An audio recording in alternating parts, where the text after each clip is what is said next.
Soyez bénis, vous tous qui êtes fidèles à ce programme de temps de qualité. Nous sommes en train d'arriver pratiquement à la fin de ce thème que nous avons commencé voici quelques jours, qui faisait allusion à ce qui s'est passé le jour de la Pentecôte, notamment un événement s'est produit et qui a fait que beaucoup de gens se posent la question de ce qui se passait.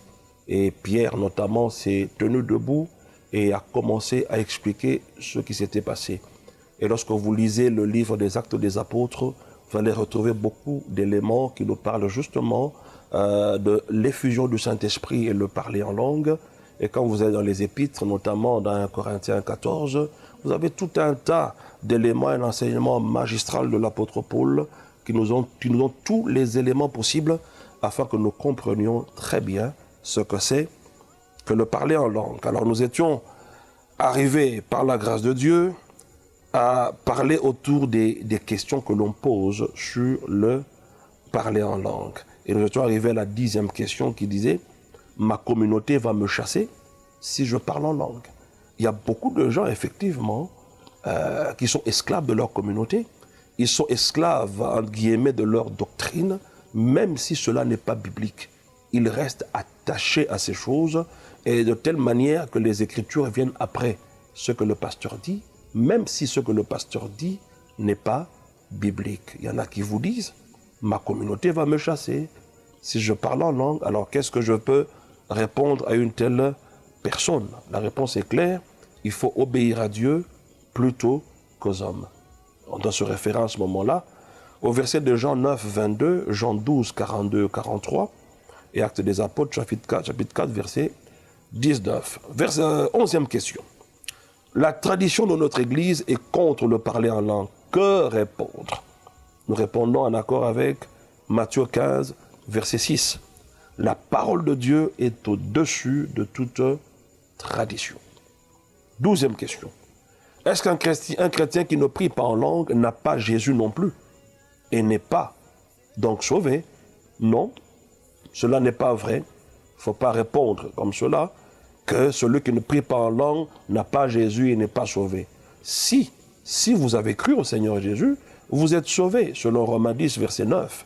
Mais vous ignorez que vous pouvez être rempli du Saint-Esprit, ou bien vous refusez carrément, ou bien vous n'avez pas la foi d'accéder à ces vérités-là, du baptême dans le Saint-Esprit, afin de parler dans des langues nouvelles. Et donc celui qui ne prie pas en langue, mais qui a cru au Seigneur Jésus, est sauvé. Mais il y a des choses qu'il n'expérimentera jamais dans sa vie, parce qu'il n'est pas baptisé du Saint-Esprit. Et 13e question enfin, quand on ne prie pas en langue, est-ce que l'on n'a pas le Saint-Esprit? Ou est-ce qu'on n'a pas reçu l'effusion? Que répondre? Lorsqu'on n'a pas, on ne parle pas en langue, ça veut dire simplement qu'on n'a pas encore reçu le baptême dans le Saint-Esprit. Mais en tant qu'enfant de Dieu, à la nouvelle naissance, la personne du Saint-Esprit vient habiter en nous, attestant que nous sommes devenus enfants de Dieu, mais nous ne sommes pas encore baptisés du Saint-Esprit. Nous avons fait cette démonstration en accord avec Actes chapitre 8, à partir du verset 14 jusqu'au verset 16. Les Samaritains avaient reçu la parole de Dieu avec la prédication de Philippe. Ils ont reçu Jésus et ils se sont fait baptiser d'eau. Mais lorsque, à Jérusalem, les apôtres ont appris ce qui s'était produit, ils vont y envoyer Pierre et Jean. Pour quelle fin? Afin qu'ils leur imposent les mains en priant pour eux, afin qu'ils reçoivent le Saint-Esprit. Remarquez très bien qu'il y a deux, n'est-ce pas, œuvres distinctes qui se sont produites, deux expériences distinctes qui se sont produites dans la vie de Samaritains. Et lorsqu'ils sont arrivés, la Bible déclare que ces gens-là avaient seulement été baptisés d'eau, mais ils n'avaient pas encore reçu le Saint-Esprit. C'est ce qui prouvait qu'il y avait quelque chose qui manquait. Il y avait une expérience qui leur manquait, c'est l'expérience du baptême dans le Saint-Esprit. Et donc, quand on ne parle pas en langue, on ne prie pas en langue, ça ne veut pas dire qu'on n'a pas le Saint-Esprit. Mais quand on est déjà enfant de Dieu, la personne du Saint-Esprit est en soi, mais on n'est pas encore baptisé du Saint-Esprit. Alors on va maintenant aborder le tout dernier chapitre qui est la conclusion générale. Lorsque vous lisez Acte 2, 38 à 39, nous sommes d'accord que la Bible déclare que la promesse est pour vous, pour vos enfants et pour tous ceux qui sont au loin, en aussi grand nombre que le Seigneur notre Dieu en appellera. Alors comment reçoit-on le Saint-Esprit? Je veux dire par là le baptême dans le Saint-Esprit. Il suffit de recevoir Jésus et tu seras candidat au don du Saint-Esprit, en termes de baptême, n'est-ce pas? Un don gratuit de Dieu pour ses enfants. Vous devez retenir encore une fois que le don de Dieu pour l'humanité, c'est Jésus. Et le don exclusif de Dieu pour ses enfants, c'est le Saint-Esprit. Et donc Dieu n'avait que deux dons à nous donner, Jésus et le Saint-Esprit.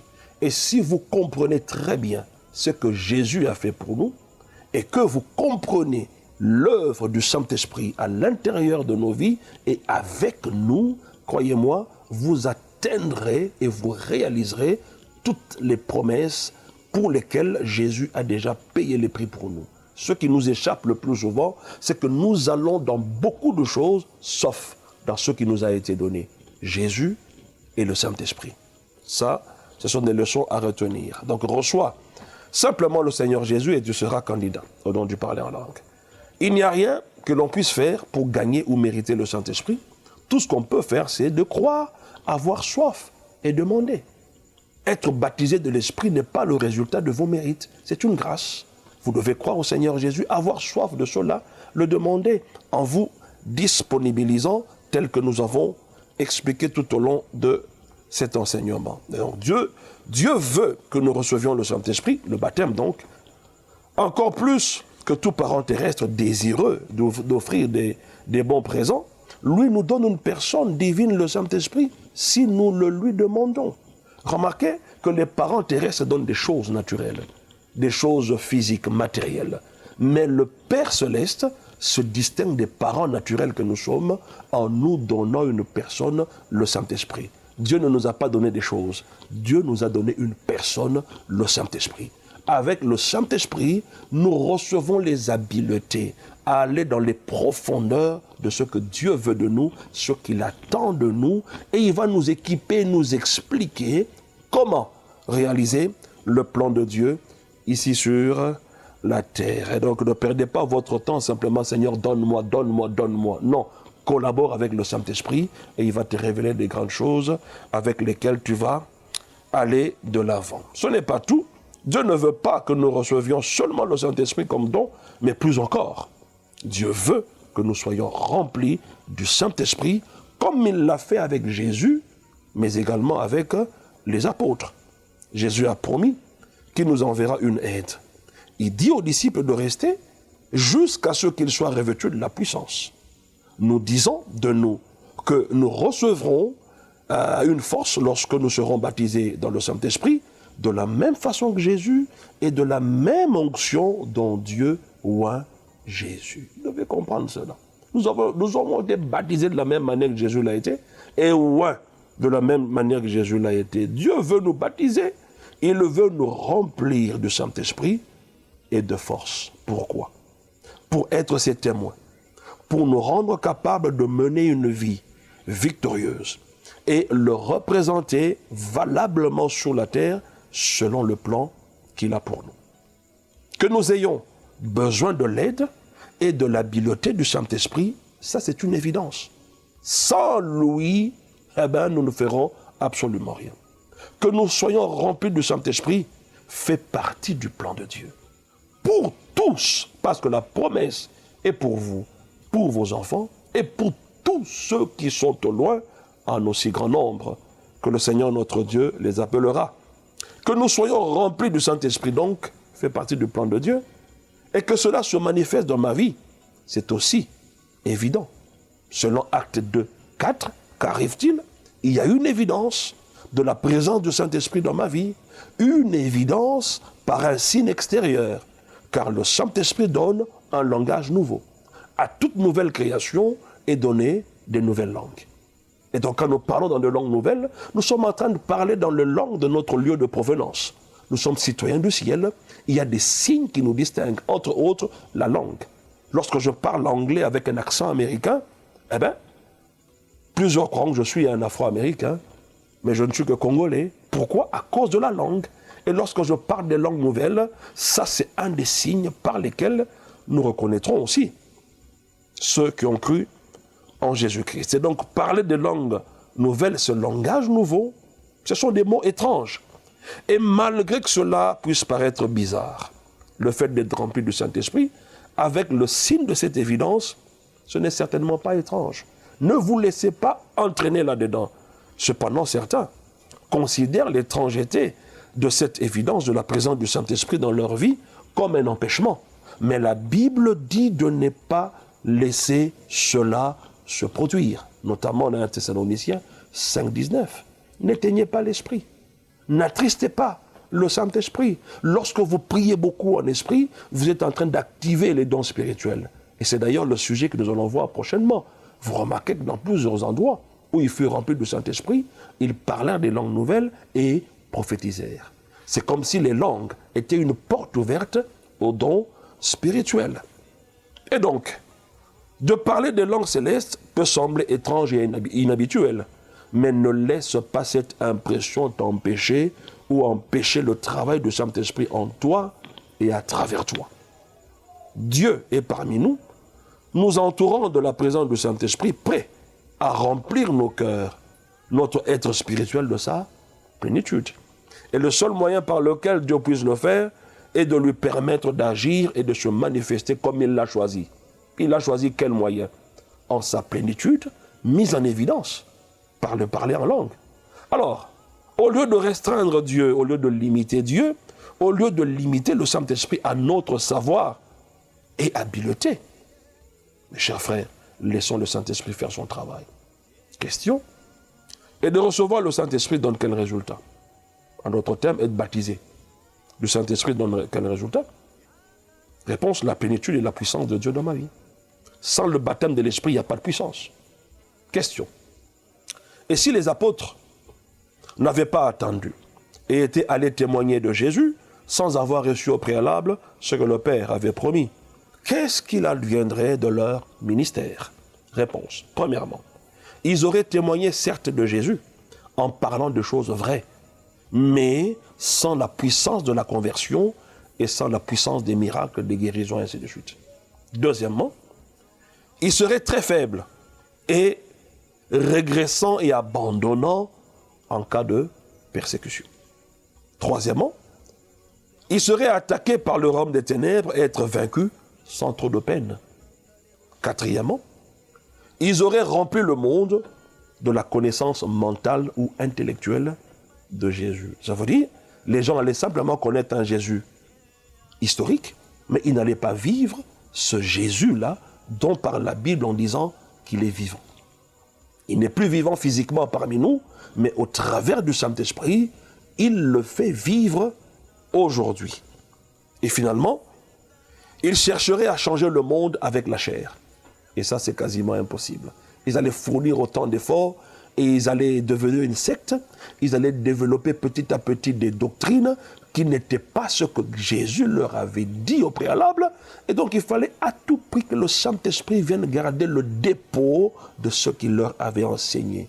Il disait, j'ai beaucoup de choses à vous dire, mais vous ne pouvez pas les porter maintenant. Mais lorsque le Saint-Esprit viendra, lui vous enseignera toutes choses, vous accédera à toute la vérité. Il prendra de ce qui est à moi et vous l'enseignera. Les langues sont donc d'actualité, mes chers frères, et ne sont pas passées, ou reste une expérience unique des disciples de Jésus, le jour de la Pentecôte. Mais les langues continuent plutôt à se manifester à l'Église jusqu'à ce que le parfait soit venu, c'est-à-dire au renouvellement de toutes choses quand Christ reviendra. Alors, dans l'entretemps, n'empêchez pas de parler en langue, mais enseignez cela à l'Église afin que tout se fasse avec ordre et avec bienséance. Point final, mes chers frères, nous pensons que nous avons très bien compris cet enseignement. Reprenez-le depuis le tout premier numéro jusqu'au dernier numéro, de manière à ce que toutes ces choses s'imprègnent vraiment en vous et que le Saint-Esprit vous aide à mieux les comprendre et à les pratiquer, que cette soif augmente en vous. Donc on a compris que lorsque vous observez quelqu'un en train de parler en langue, il est soit en train de prier en langue, soit en train d'émettre un message en langue, ou bien il est en train d'opérer dans le ministère public du parler en langue. Et donc aussi longtemps qu'on ne comprendra pas les trois composantes du parler en langue et tous les versets liés à chacune des composantes, eh bien ce qui va se passer c'est que nous prendrons des versets d'une composante vers une autre, et à ce moment-là, la compréhension sera très difficile. C'est d'ailleurs ça, une des causes principales du manque de compréhension de l'enseignement sur le parler en langue. Donc quand vous diront, lorsque vous parlez en langue, il faut interpréter à tout prix. Non, toutes les langues ne s'interprètent pas. Ce sont les langues messages qui s'interprètent, mais lorsque je prie en langue, je parle à Dieu au travers de mon esprit, et je dis des mystères en ce moment-là, personne ne me comprend.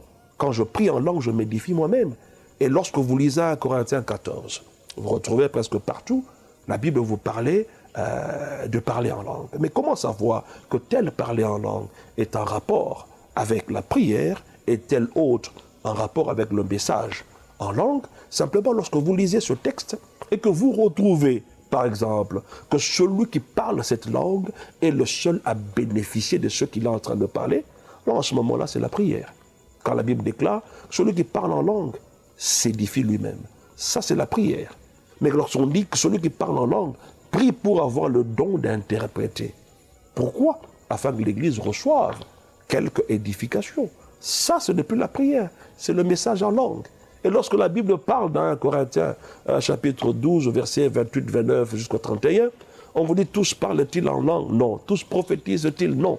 On parle de qui? On parle des ministres qui sont établis. Quand vous lisez bien le verset 28, on parle de ceux qui sont établis dans l'Église corps. On ne parle pas forcément, n'est-ce pas, des dons spirituels. Et donc je vous en conjure, mes frères, et je vous remercie également d'avoir été fidèles à ce nouvel enseignement. Allez revoir, écoutez, et des grandes choses vont s'opérer dans votre vie. Je vous dis que c'est une arme efficace, même pour le combat spirituel. Lorsque vous lisez toutes les armes du combat, la seule arme en rapport avec la prière, c'est faite en tout temps, par l'Esprit. Toutes sortes de prières et de supplications. Et la Bible déclare, veillez à cela avec une entière persévérance. En d'autres termes, vous devez prendre du temps à prier, à faire des prières faites sous l'action du Saint-Esprit. Et on va prier ensemble, mes chers frères. Nous savons qu'il y a des choses que nous n'arrivons pas des fois à expliquer dans nos vies. Nous savons qu'il y a certaines choses qui nous barrent la route. On veut aller un peu plus loin. Mais nous avons comme l'impression qu'il y a un cercle vicieux dans lequel nous nous retrouvons. Et nous ne savons pas expliquer comment. Mais la Bible déclare que nous ne savons ce qu'il convient de demander dans nos prières. Mais l'Esprit lui-même intercède par des soupirs inexprimables. Et celui qui sont les cœurs connaît quelle est la pensée de l'Esprit. Pour tout problème, pour chaque, n'est-ce pas, cas de prière ou d'intercession, vous pouvez laisser au Saint-Esprit le soin de formuler ces prières au travers de la prière en langue. Alors je te prie en ces instants de répéter avec moi avec assurance, en disant, Père Céleste, au nom de Jésus, moi j'ai cru en Jésus-Christ, et par conséquent, je suis devenu enfant de Dieu. Et voici les miracles qui m'accompagnent. Dans le nom de Jésus, je parle des langues nouvelles. Et par conséquent, je crois en ces instants que je suis rempli du Saint-Esprit et je parle des langues nouvelles. J'intercède selon que l'Esprit me les donne de le faire. Dans le nom de Jésus, nous pouvons maintenant prier en esprit. Mande dabako riadababa. E rabako rabasekere babrokoboshe. Iyarabako riadaba zinduriyoboshe. Ebrekeri anababrokobos sakarababa. Iyabakara makamarabako robo. Ierebe kamandere marobosa. Ibrakamarababa koriadabake. Ibekeri anababrokobos sadababa. Que la présence du Saint-Esprit soit manifeste partout où vous nous suivez. En ces instants, au nom de Jésus, que vos cœurs soient remplis de sa présence, que vos bouches soient ouvertes au nom de Jésus.